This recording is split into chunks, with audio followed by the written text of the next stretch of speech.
Hey, my beautiful family and friends, my reflections. How are we?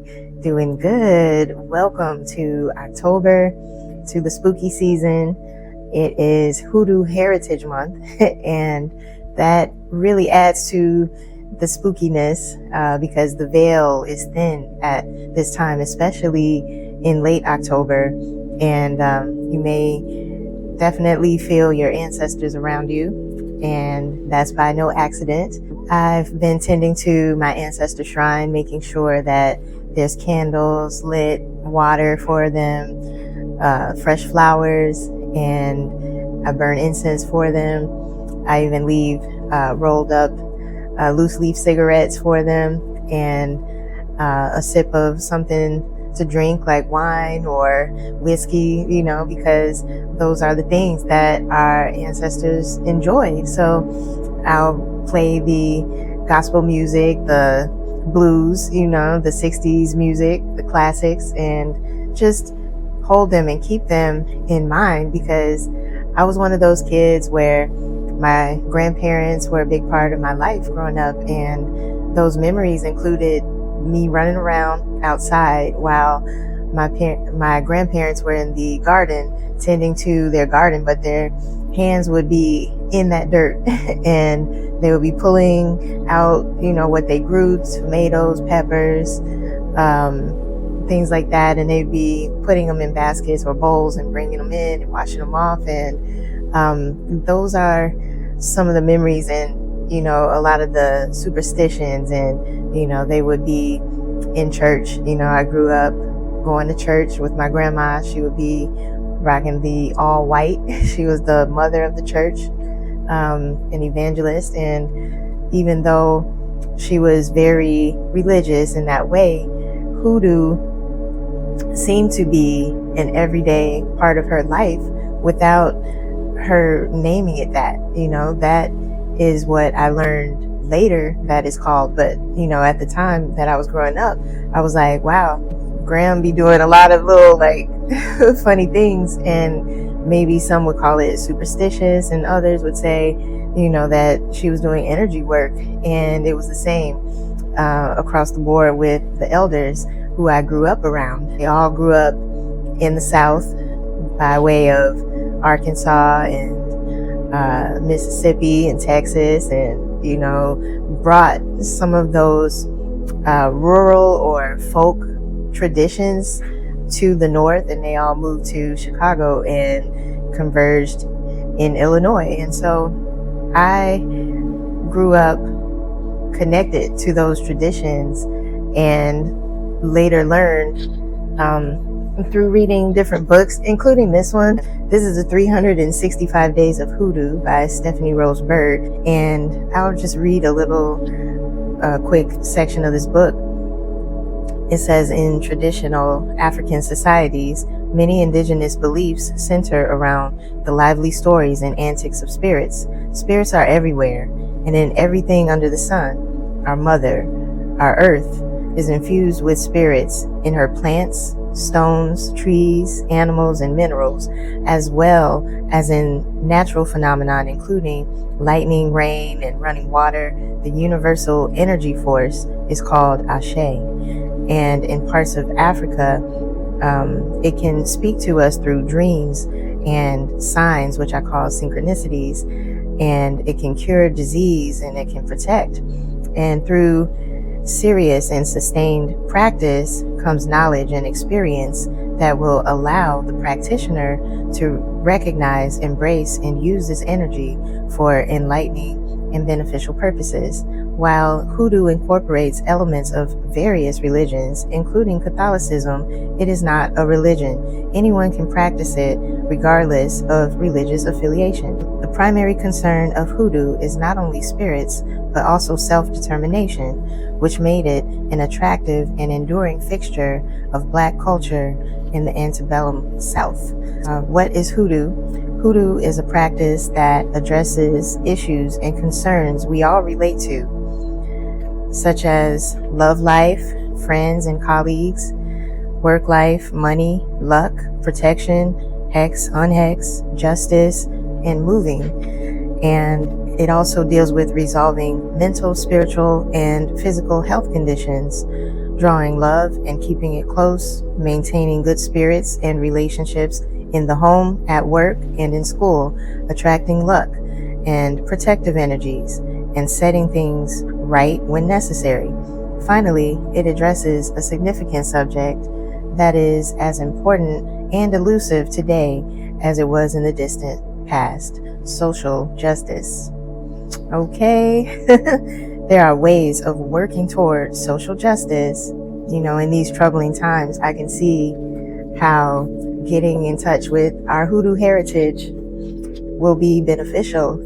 And so I'm going to break it down. So all this time, our ancestors were practicing hoodoo, but the word hoodoo is something that's been demonized over time. I prefer energy worker because, yes, I understand that, the life force energy, or that Ashe, is in everything.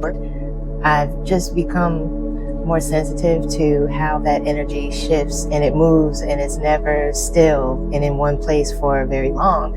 And I've learned how to work with it. And theosophically speaking, everyone has access to that divine wisdom, and everyone's soul evolves while they're here, and it's in our DNA. The ancestral lineage, we actually carry it. My features, how I dress, the soul that is in me comes from those who were here previously. And so this is the same for you, for me, and for everyone. And everyone's soul evolves from layers of experience and memory and will. And the memory part is us really knowing and remembering that our ancestors are expressing themselves through us, and that we are channels for those spirits to be able to live on. I really love listening to a talk that KRS-One did, where he was, telling people about that voice in your head. You can activate it right now. Like, what's your name? Your first name, your middle name, your last name. Say it without opening your mouth, and do it now. Ready? What's your name? Did you hear your name being said? Who said that? Who spoke? It's spirit speaking, and spirit will be able to speak and move and exist even if you don't have a mouth to speak. It is still present, and so are all of the spirits of those who came before. And it's just fascinating because it's those same spirits that helped our grandparents and great-grandparents, for example, know how to do things just through cellular memory. They didn't need a library. They didn't need to read books. They knew how to speak to plants and spirits into the land itself. And all the while, they were still sitting on pews at Sunday service. It was just a part of the lifestyle, and we've lost a lot of that connection to nature these days. But there still exist those nature babies like me. I really believe that the children who grew up playing outside and playing in dirt and just really getting dirty and, loving being outside, they're the more spiritual practitioners of today. And it's almost as if the ancestors recognized that while seeing us play and came around, and we were able to feel the presence. And, when the veil is thin, it's like you can almost feel them breathing or touching you. Like they are so close. It's just an invisible realm. It's like, remember those old TVs that had knobs, and you could halfway turn the knob between two channels and you could start to see the next channel just a little bit, right? Or it's like when your Wi-Fi connection is really, really good and on point. It's just two different channels that exist at the same time. You can have, reality as we know it, and then there's the afterlife's reality. During this time, you can almost switch to that channel without passing away. You can really feel close to that reality while not going all the way over, if that makes sense. And so hoodoo is not a religion. It's not something that you do. It's like with us. It's in us. It's how you learn to listen and work with the earth and with the spirit energy, and how to call in your lineage. We can all call in our lineage at will, and it's about trusting our intuition. And when we do, we're not just practicing hoodoo, we're remembering ourselves, like our true nature, especially us melanated people. And it really doesn't matter if you light a candle or whisper to your water or you garden or you say 100 psalms. Just know that your ancestors hear it. They hear you, okay? And the power that they carried is still alive in your bones and in your blood cells. To that I say Ashe. And so it is. So our people, they didn't always have the altars and the crystals and the incense that are starting to be more mainstream today. But they did have kitchen tables. They did use their windowsills. They definitely had their Bible pages and their Psalms, and they definitely had their bare feet. And you might see them, using mason jars a lot, especially in ways like piggy banks, storing money and coins. And they might even go as far as to write a prayer and put it in the jar and then bury it in the yard or bury it in the house somewhere.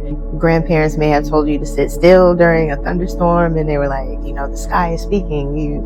They knew that Ashe was alive in the lightning, and so they would just sit down and listen and be still. Sometimes I would even see my grandparents whispering something before they put their hands in the soil, and they seemed to be talking to themselves.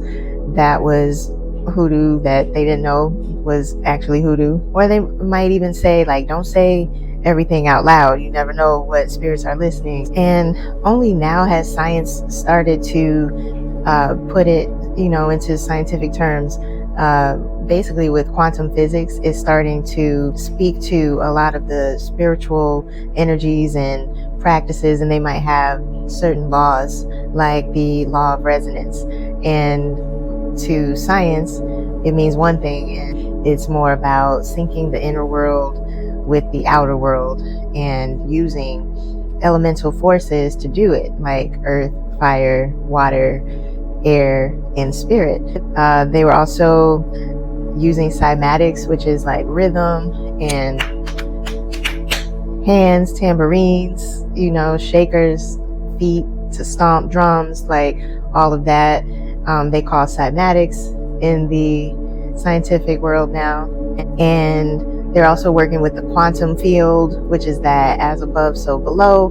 But they were doing it with church fans and cornbread and mason jars. And the crazy thing about it is that it worked. And they didn't need any scientific method. They didn't need certain terms, certain titles. It was just natural, and it was passed down through heritage. And so that's why this Hoodoo Heritage Month is really insightful, just of how much of this tradition is oral and is learned just through watching the elders in the family. Were your grandparents superstitious? I remember my grandma, when she was sweeping, if she accidentally swept her foot, she would spit on the broom. Like, she would spit a few times on it. And in hoodoo, like whether they knew they were practicing hoodoo or not, but the broom is a spiritual tool, and you use it to sweep out the negative energy. The floor, it carries a lot of that energy from outside, and your house is your sacred place, right? And so if you sweep your foot, you're actually putting that negative energy on yourself. And a lot of them thought that you wouldn't get married if you accidentally swept your foot, or the police were going to arrest you. Like, I've heard a lot of different theories about what the sweeping the foot really means, but I just know it's bad. And spitting is a purifying solution to cleanse that energy, and it also just like dispels the accidental curse that was put on yourself. Or if they ever spilled some salt, my grandma, she definitely would take some salt and throw it over her left shoulder. And I always wonder why, but I think it's because salt absorbs a lot of negativity. And so when you throw it over your back, like over your shoulder, you're throwing it back where it came from. Another one that I grew up with is don't put your purse on the floor or your money is going to run out. I keep my purse up high even to this day because of that. I grew up hearing about itchy palms. It means you're about to get some money if your palms are itching, right? But it's like, wait, you're going to receive money if your left palm is itching, or you're spending too much money, or you're spending too fast if your right palm is itching. And so you got to know what spirit is telling you through weird sensations in the body. Don't split the pole or it's bad luck, I think it has something to do with breaking the agreement when you divide the path like that, so keep everything together on the same path. Birds are nature's messengers, and so I really pay attention to birds, the kind of birds that I see, especially outside of my window, and definitely especially if I hear a bird tapping on my window. But I am blessed with floor-to-ceiling windows, and I catch a lot of birds out on my patio, and other wildlife that really shouldn't be up here. There's no trees really, and I'm on the 3rd floor, and so one time I saw a grasshopper up here. I might see a sparrow or a mourning dove or a woodpecker or a cardinal, all of those birds, or especially a hawk, the big flying birds. Like, that is a significant message, and you can look it up in Google, animal medicine. Like, if you saw a hawk, you can say hawk medicine message, spiritual meaning, and understand what nature spirits are even trying to say. Sometimes our ancestors use birds and nature spirits to communicate as well. Birds are significant to our ancestors because a lot of them grew up on farms and grew what they ate and lived off the land, and so they harvested by watching birds.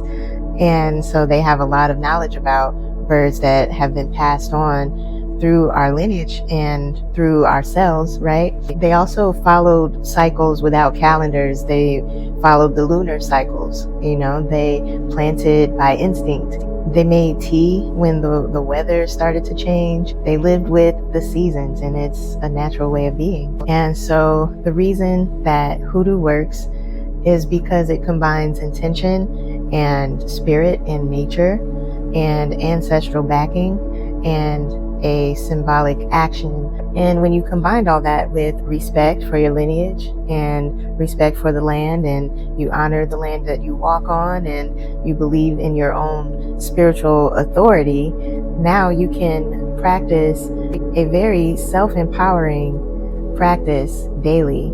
And it's very sincere, it's very present, and it's being in tune. And so I honor that lineage. They weren't experts per se, but they definitely knew what they knew. And it took a lot of trust in themselves to be how they were. And they had a lot of faith in the things that are unseen. And so that's what I love about it so much. And I love this season. The fall is the best to me, close second to Christmas time. But I just wanted to take some of the spookism out of it. It's ours, okay? So let's embrace it. All right, thank you so much for watching today's video, and until next time, peace. Love you guys. Before I go, I just want to give a quick ode to my ancestors with this look that I'm rocking today. First of all, my gram, she used to wear these colors all the time in the long skirts. She would wear a highlighter green color t-shirt and a skirt like this. So shout out to Graham for influencing today's look. And then I am accessorizing with Big Ma's necklace that I inherited from her. I'm wearing my handmade hat, and my granny always would draw some really cool fashion design sketches. And the fun fact, the women always had on a sharp hat. And so that is for Granny. And just special shout out to Gigi for all of the wonderful times that we spent, and the cooking and the meals that I learned from all of my grands and great grands. And Big Dad, I still make your corn recipe and your pancakes. And my great grandma Betsy on my dad's side, I am your twin. So thank you for the gorgeous looks. So, yeah, that's it. Just wanted to give them all a shout and say I love you to the moon and back.